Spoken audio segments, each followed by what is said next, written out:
This is Speaking of Writers. I'm Steve Richards. This is the Speaking of Writers podcast. I'm Steve Richards. The book is Shadows of the Future, Episode 3, Dawn of the Changelings, and the author is Robert Rubinetti. Amanda Stevenson is still in the dark as to which of her twins is an alien prince, prophesied to save the Almec and human races from genocidal eradication by the malevolent forces of the Vladock Empire. In an effort to preserve a possible future where both races might survive, this information and more was purposely kept from Amanda by the Almec. Inevitably, Amanda will discover the truth, forever changing her reality, and with it, how events foretold in the ancient Almec prophecy unfold. Rob Rubinetti is no stranger to science or sci-fi. He has lived life as a lover of both. As a young boy growing up in an age of space exploration, unparalleled in human history, he wrote sci-fi adventures stories and performed plays in miniature theater of these stories in his hometown community center. As a young man in school, he developed conceptual spaceflight science, which only today we are beginning to explore. He went on to obtain degrees in mechanical and nuclear propulsion engineering, but always retained his passion for great storytelling. Now, returning to his passion, he brings us the story of what is to come for the human race through the lives of 4 generations of a family whose past, present, and future are woven into the inevitable tapestry of humanity's future and its survival. The 3 story arcs of the Stevenson family explores the unknown mysteries of our universe, our insipid journey into interstellar space, contact with alien races, both benign and hostile, the lengths we will go to as a species, not just to survive, but to understand who we are and what we are capable of doing to protect that we hold most dear to us.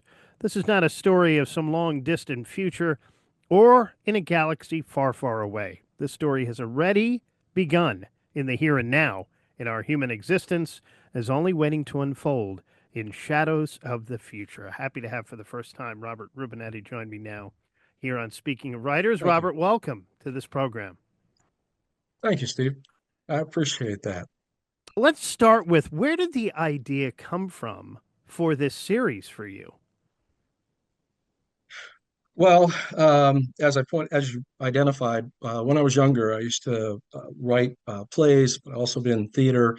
Um, the story came about to me uh, as a young man, and I had developed the original idea for it based on where we were in our technological society, and where we were as far as exploring space. And over time, I kind of shelved the idea for a while until we started dealing with bringing to life like the James Webb Space Telescope and other probes that we started sending out. And what I started finding was the original story that I put together, which really chronicled where mankind was going with both our technology and our exploration. Certain events started to happen, which were put in the original manuscript. And so I was like, wow, this is probably a time to really re-bring this to life and look at the story. And so I brought my story back and started going through it. And I decided that, you know what, this is the time. There are too many coincidences that are occurring, which identify that events that were put in place that I identified decades ago are beginning to occur. And so I thought it was the right time to bring this story to life and put out all the information that I put together. We're going to talk a And little bit. since then, yeah, go ahead. Yeah, I was going to say, we'll talk a little bit about the next one coming up in the series at the end of this interview. Wanted to ask you about Amanda Stevenson. How did you create Amanda, and talk about her arc? Okay. Well, her arc at the very end of the first book, she's 11 years old, and she is with her father and mother who have brought her to the first solar system that we explore. And they're there to meet the very first encounter with an alien species. And she befriends one of these species at the very end, and the species calls her a child of destiny. And her story arc really begins then in book 2, where at the age of 15, her father, not wanting her to follow in his footsteps or his grandfather's footsteps, gets her into archaeology and has her really down to earth, takes her to all different Mayan ruins and other ruins where she becomes very interested in ancient Mesoamerican history.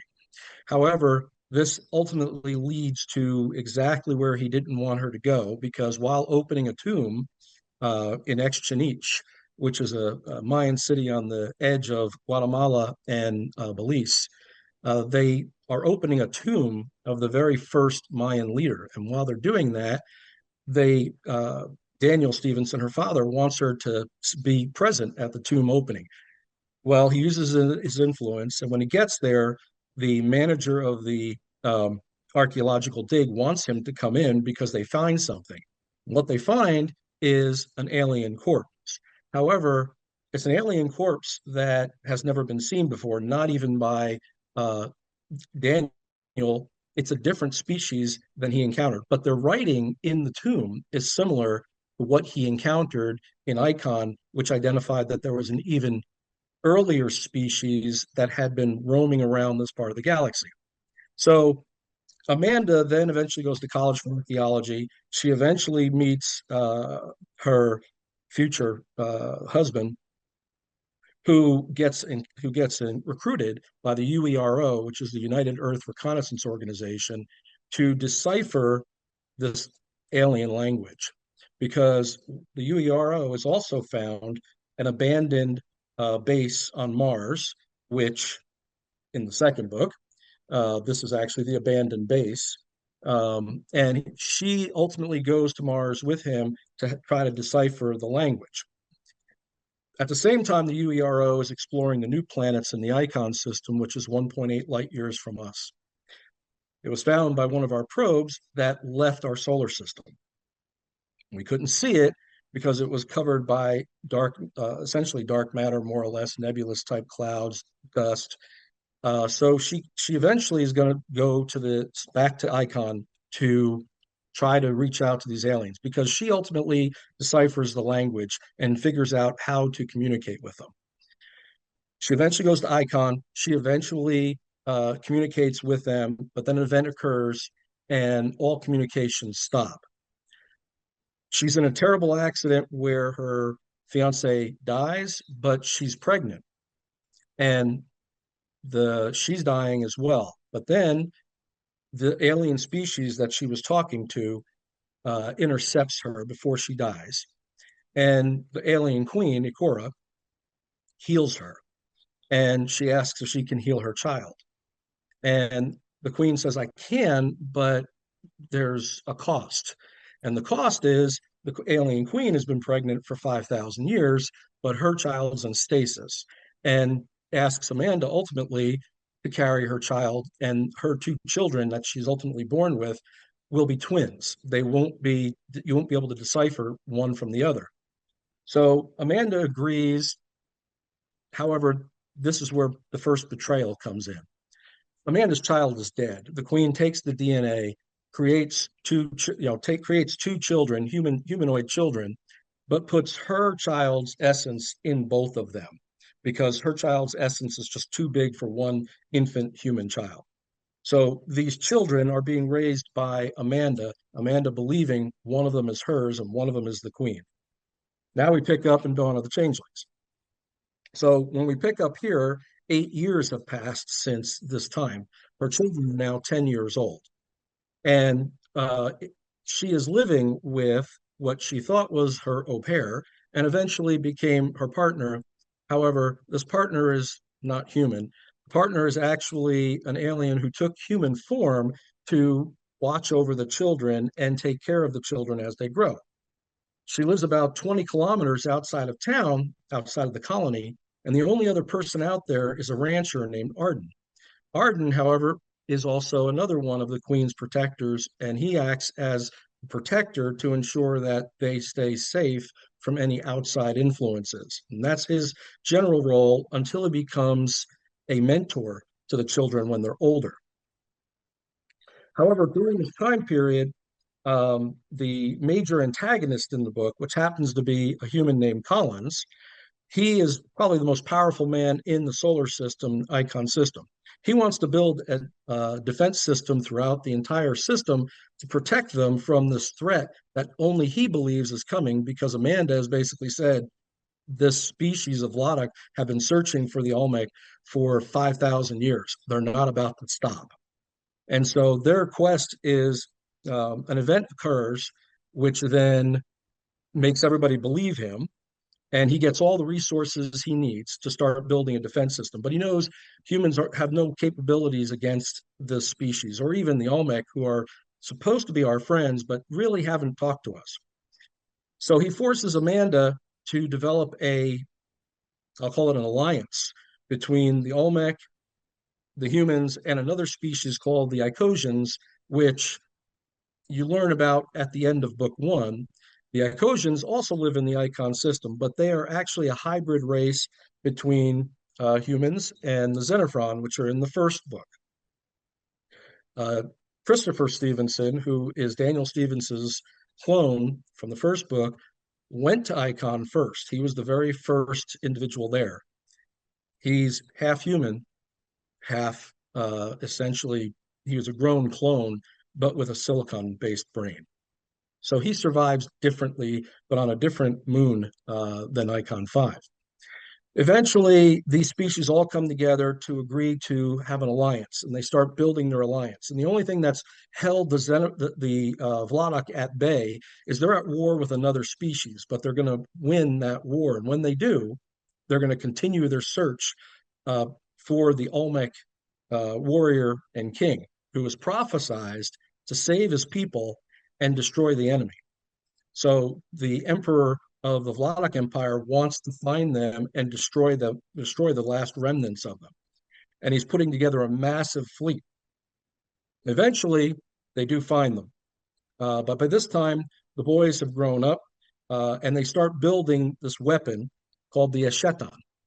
And the Eschaton is essentially a doomsday weapon, a small ship, but it's basically powered by a black hole, a singularity. And if they can get it operational before the Vladock invade Icon and Earth, then they might have a chance. So the battle, this whole thing is going on as to will this battle come about, what's happening, and all of this time during her story arc, Amanda's struggling because she struggles with the fact that one of the things she finds out is that she's trying to discover whether her life is destiny, fate, whether her free will has anything to do with her life, because she starts finding out about how this species has changed human history so that her coming was prophesied. And she's trying to understand this. At the same time, she becomes her personal life is a disaster because her fiance dies in the second, earlier in the second book. Her relationship with her partner in the third book comes to an abrupt end when she finds out that she's not human and that she's been there to watch the children. She struggles with a great deal of overwhelming odds. She ultimately has to work for Collins, who is essentially the devil incarnate to her. She actually calls him that, but she says it's better to work for the devil, and it's the only way she can protect her children. And so there's a large story that develops as they try to protect these children as they grow up until they'll be able to fulfill this prophecy. Meanwhile, the Vladock are thinking they're looking for one individual who's an Almec, as opposed to two human children. And so that helps give them the edge to be able to hide these beings for a longer period of time.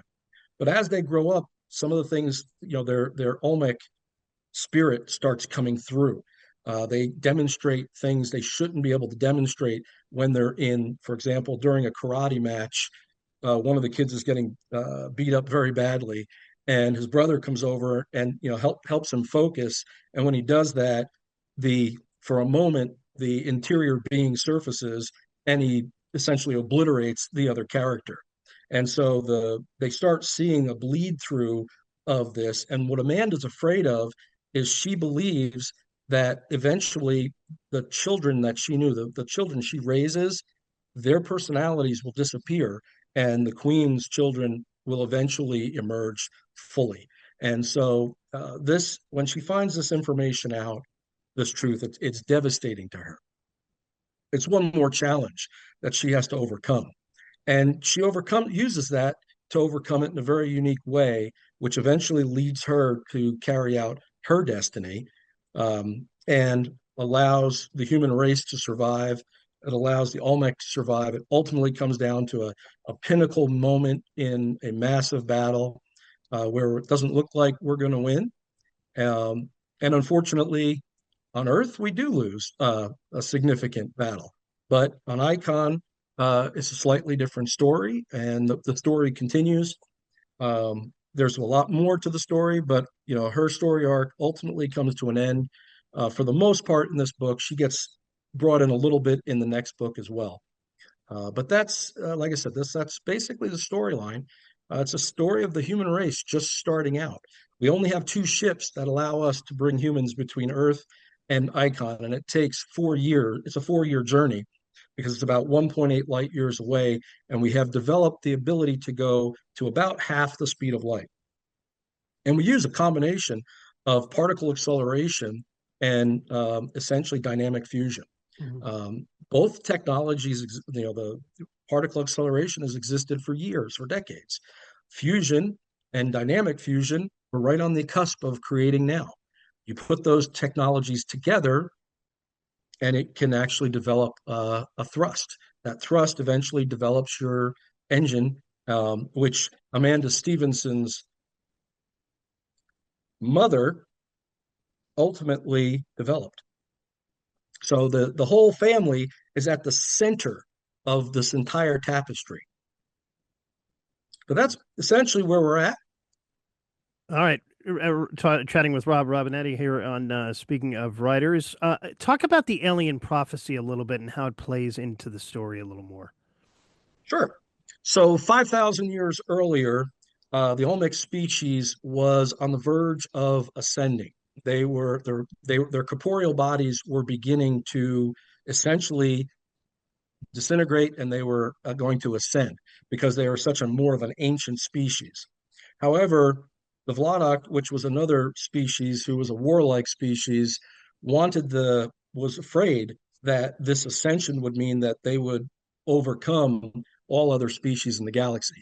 So they decided to all out attack all of their worlds. Now, because the Olmec were going to be ascending, they started, not caring about defense as much as they would have. And the Vlada basically destroyed all their homeworlds. The only royal person to escape was Queen Akora. And she escaped because she was asked by their oracle to come to the oracle's world, where she was basically told, your entire species is about to be destroyed, except for the few that remain.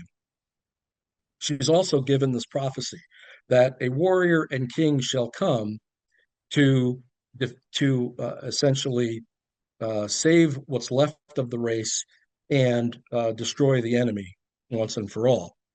And that is basically identified as the child that she is currently bearing. But unfortunately, as part of this prophecy, she's also told that if she has this child, the Vladock will find her and kill her and the child. If she does not have the child, then her species will never ascend. What's left of her species will never be able to ascend. So she's kind of at a crossroads. So she's able to put her child in a form of stasis within her, and 5,000 years later, she's in the Icon system, awaiting for the arrival of Amanda Stevenson. Now, Amanda Stevenson is coming to talk to them. So there's a element to where this species, as they ascend or before they ascend, they have the ability to look and see the future or parts of the future and where it potentially goes. But that changes depending upon the decisions that are made by the species. And as human beings, we're constantly changing our minds, which makes this a more of an interesting field events. But Amanda's comes to find out that these beings have purposely been making adjustments to the human race's history in certain areas to accelerate certain events. So the prophecy ultimately is when Amanda goes there, she eventually is going to give birth to twins. But those twins are both her, basically the DNA is both hers and the alien queen's. And the alien queen splits her the essence of her child in half and essentially puts the more, I'll call it, say the regal, the more ruling type individual that can make decisions and positively evaluate things into one child, but she puts the warrior into another. And so you have a very distinctive situation now where as these children grow and they start having this bleed through of this other personality, one is becoming much more able to handle things, develop things, work with people. The other one, he begins to separate himself.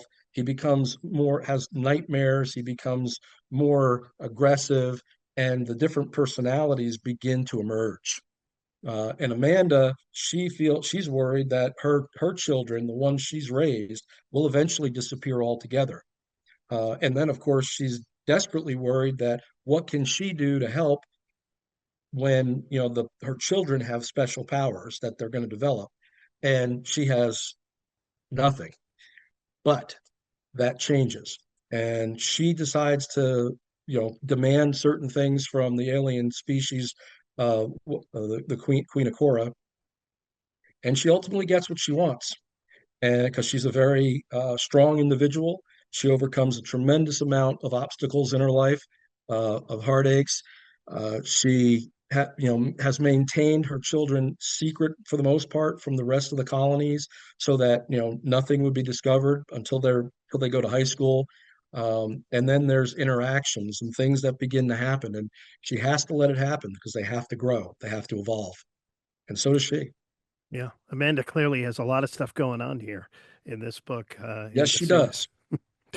I mentioned in the introduction, Rob, that you started to really enjoy and love sci-fi at a young age. Was it a family member, friend that got you involved in it?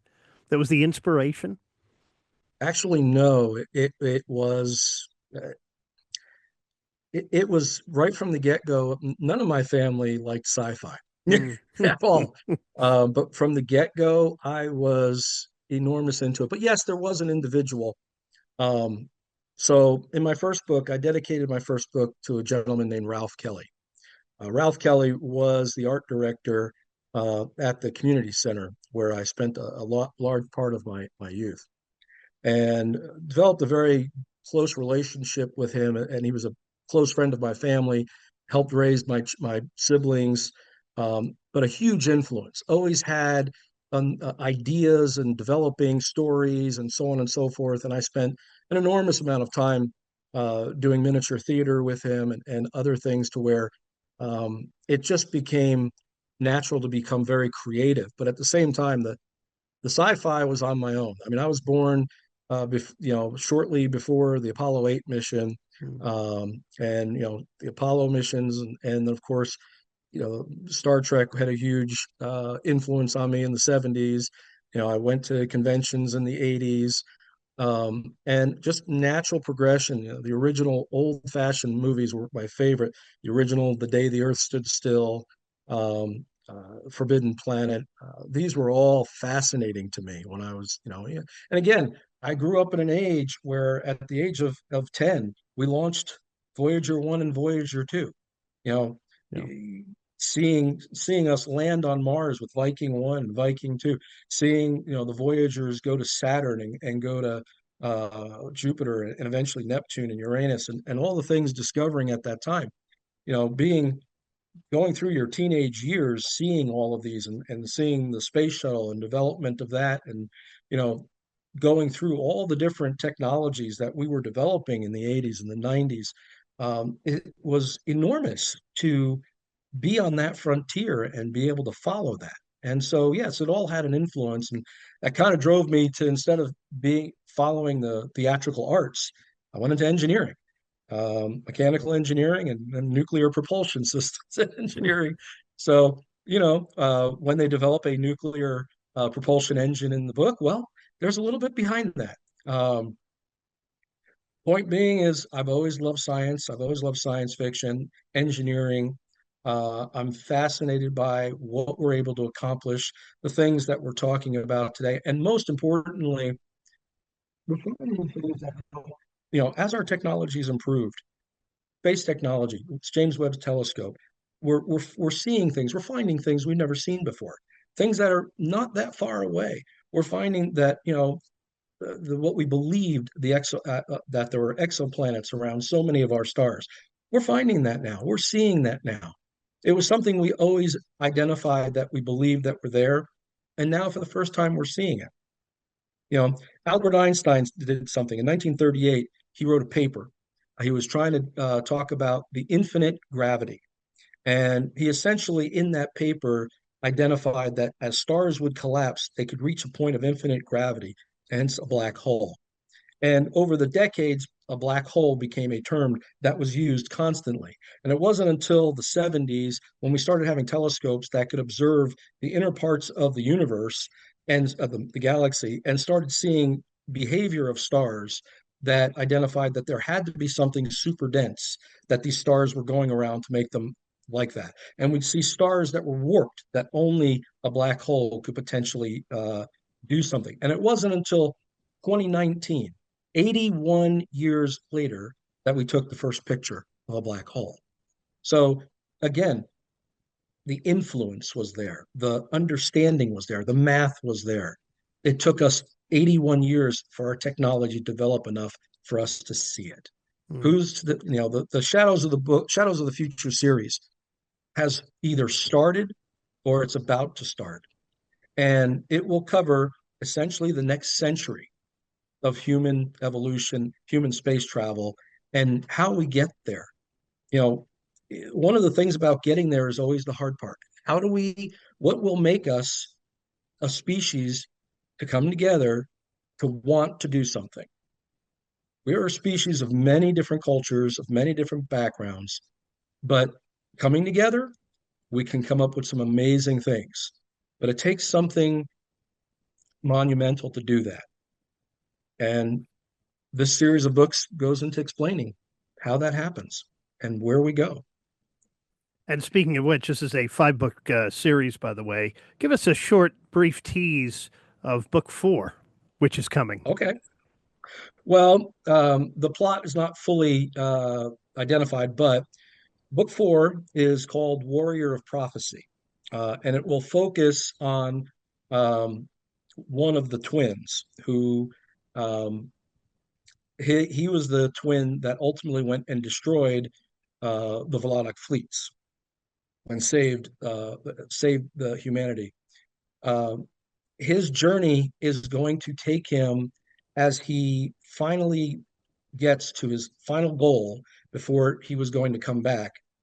Something happens. A trap is set for him. And that trap catapults him essentially to a different time. He gets catapulted back several 100,000 years into the past. And as prophecies go, you believe that the prophecy has been fulfilled because he saved humanity, he saved the rest of the Almec from the Vladock. The prophecy sometimes is misread. In his catapulting back through time, because of the trap that was laid for him by the last Vladock ship, he looks for, he comes back to Icon, but no one's here. He goes to Earth and realizes that Earth is not what it's supposed to be. So he ultimately goes out to where the Olmec were supposed to be because he knows that civilization existed. And he's going to go there. But when he gets there, he's going to find that their civilization at this point in time had been enslaved by another race, and hence warrior of prophecy. So he's actually going to save his own people. But now here's where the real issue comes in. Because one of the problems about any time travel story is if you mess with your own past, you screw up your own future.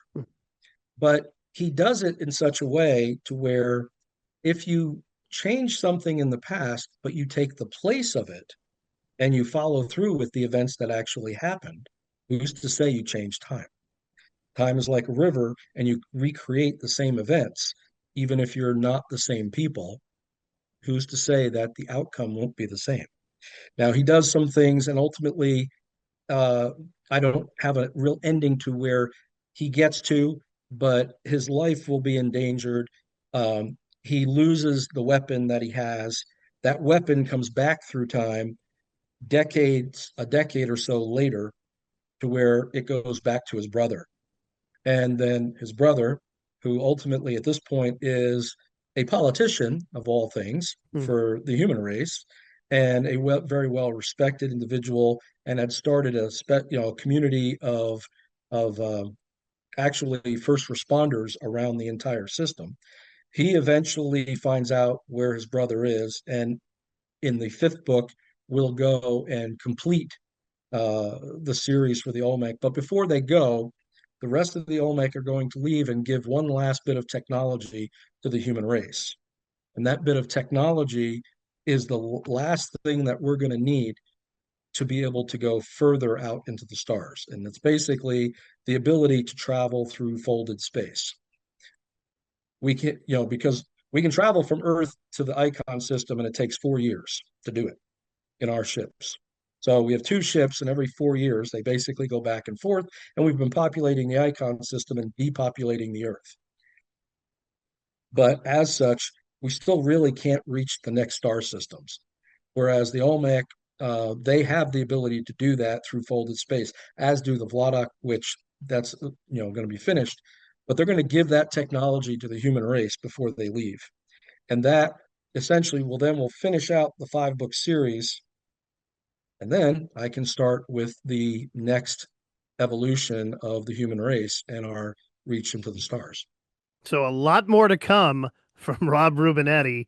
That's a little tease there of book 4 and book Mhm. 5 in this series. But the book out now is Shadows of the Future, Episode 3, Dawn of the Changelings. There it is right there. It's available right now at writersrepublic.com, and it will be available at Barnes & Noble and Amazon at the end of January, right?